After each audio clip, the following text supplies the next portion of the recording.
assunto e contar para vocês como anda a busca do Vasco por um investidor.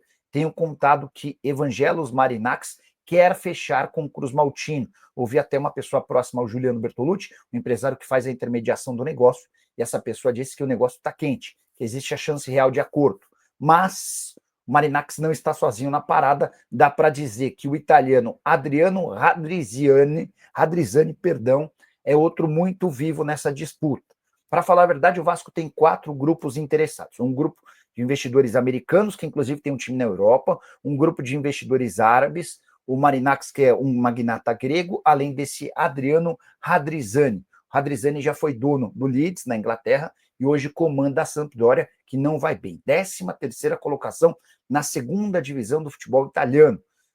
Durante o dia de ontem, o GE chegou a publicar que o Radrizzani era o favorito do Pedrinho para fechar o negócio. Repercussão extremamente negativa. O torcedor vascaíno ficou revoltado. Como é que ele pode preferir fechar com esse italiano do que com o Evangelos Marinax, que é dono de uma fortuna e investe pesado em seus clubes? O Vasco precisou soltar uma nota desmentindo essa informação, afirmando que o Pedrinho não tem preferência por ninguém. Ele vai fechar com aquele que oferecer as melhores condições para o Cruz Maltino. Só para completar sobre o Vasco, a busca por um técnico prossegue. Pedro Caixinha e Paulo Pesolano são hoje os mais plausíveis dentro da realidade financeira do clube. Hora de falar? E agora, galera, você vai conseguir acompanhar a nota oficial do Vasco da Gama.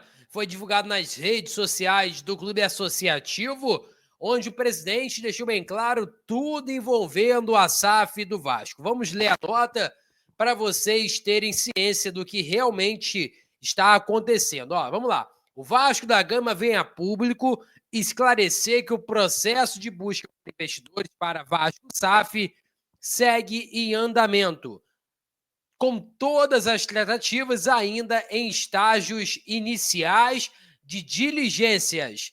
Até o momento, nenhum dos interessados apresentou proposta formal para a aquisição da SAF.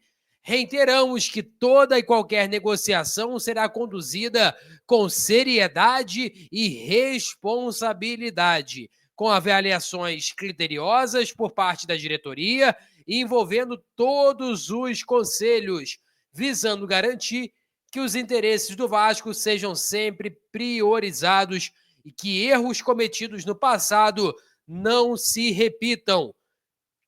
Ainda seguindo a nota aqui, o Vasco colocou assim, o Vasco reafirma seu compromisso com a transparência e manterá sua torcida informada assim que houver avanços concretos e relevantes no processo. Ressaltamos, por fim, que não procedem quaisquer informações sobre eventuais preferências da diretoria em relação aos possíveis investidores e que toda especulação sobre desfechos da negociação neste momento é prematura e não reflete a atual realidade do processo. Diretoria administrativa do Vasco da Gama. Portanto, essa foi a nota que você conseguiu acompanhar, uma nota bem esclarecida do Vasco da Gama sobre essa situação envolvendo o novo investidor da SAF, se vai ser o italiano, se vai ser o americano, se vai ser o bilionário Evangelos Marinax, que é a maior preferência por parte da torcida. E, cara, eu tava lendo até, inclusive, uma postagem do Lucas Pedrosa em relação a essa situação da SAF, e eu achei interessante, eu vou até buscar para vocês aqui e falar no vídeo, que eu acho interessante sobre essa situação. Ele colocou isso às 6 horas, assim, Bom dia, queridos e queridas. Bora trocar uma ideia. Digamos que você queira vender um produto e esse produto tem um valor X.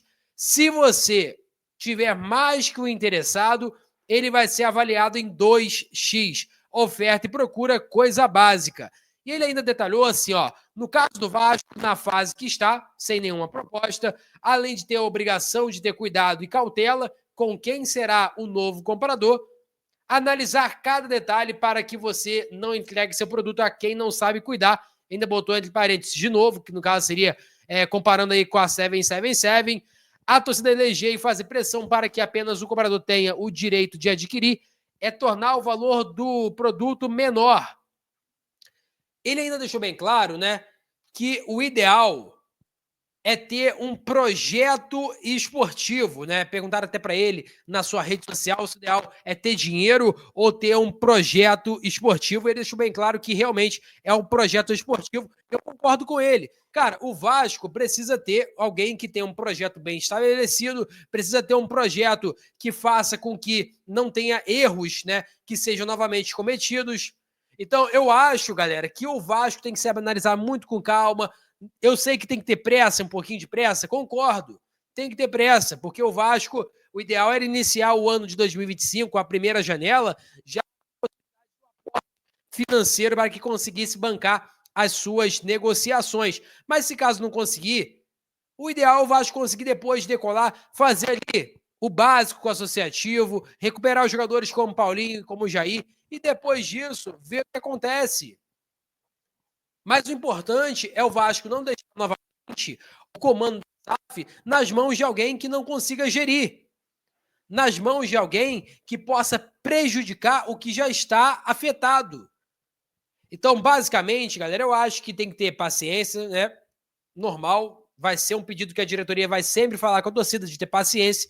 Por mais que seja difícil pedir essa palavra, pedir essa situação, mas o ideal é ter paciência sim.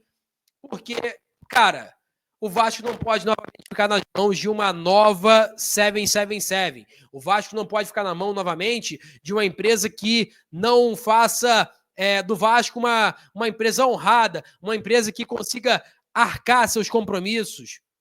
Não pode ter situações como essa novamente. O ideal é o Vasco conseguir arcar seus compromissos, pagar sua dívida, parar de enxugar gelo, como fala o presidente Pedrinho.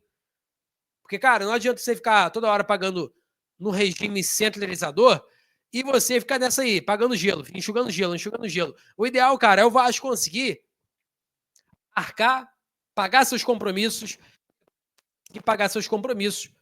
O Vasco, junto a isso, né, junto disso, conseguir, né, alguém forte. Eu acho que pode ser o Marinakis. Acho que o Marinakis tem totais condições de ser um cara muito importante para o Vasco da Gama, mas, né, o Marinakis tem que botar a proposta na mesa, não adianta a gente ficar especulando. Ele falou, jogou para a torcida, inclusive. Eu acho que fez de maneira que foi esperto, digamos assim, mas ele precisa botar a proposta na mesa. Que sem proposta na mesa não tem análise. Então, basicamente, é as coisas que andam lado a lado. Agora, galera, em relação à notícia, que até foi o assunto do nosso vídeo, o chamativo do nosso vídeo, é sobre essa negociação, essa possibilidade do Vasco estar fechando com um novo zagueiro. Esse zagueiro é o David Ricardo, que foi destaque do Ceará, informação ali do Tébaro Schmidt, do GE. Foi assim, ó, Vasco abre negociações para contratar zagueiro David Ricardo, destaque do Ceará. A diretoria vascaína fez contato com o staff do zagueiro de 5 anos, mas sabe que tem concorrência.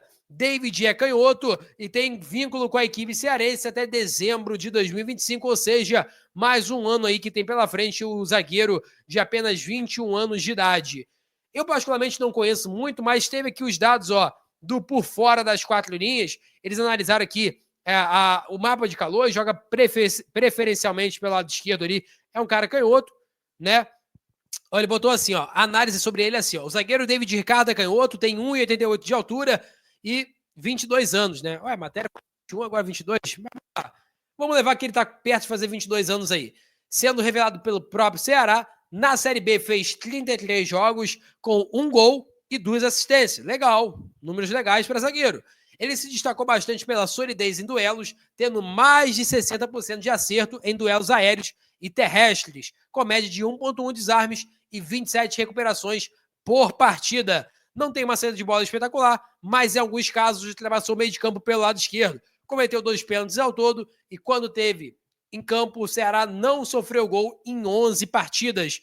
No geral, não é um zagueiro de grande destaque, mas pode ser sim uma boa opção. Contudo, não acreditamos que tenha cancha para ser titular no Vasco. Então, portanto, você que é torcedor do Vasco, mora no Ceará ou conhece muito, acompanha muito o Ceará, você acha o David Ricardo um bom zagueiro para o Vasco? Eu particularmente não conheço, então qualquer análise que eu fizer é muito complicada sobre esse jogador.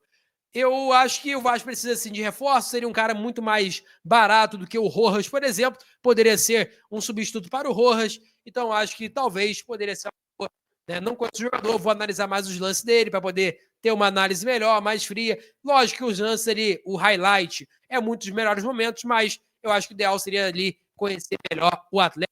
Eu acho que se for para fechar com um cara para ser titular, tem que ser um cara de um nível um pouco mais acima. Peço a você que deixa o like, é muito importante para o nosso canal. Acione o sininho de notificação para não perder nenhum conteúdo. Nossa meta é alcançar 50 mil, conto muito com a sua ajuda e também com a sua moral. Vou ficando por aqui, valeu, tamo junto. E é nóis! Fui!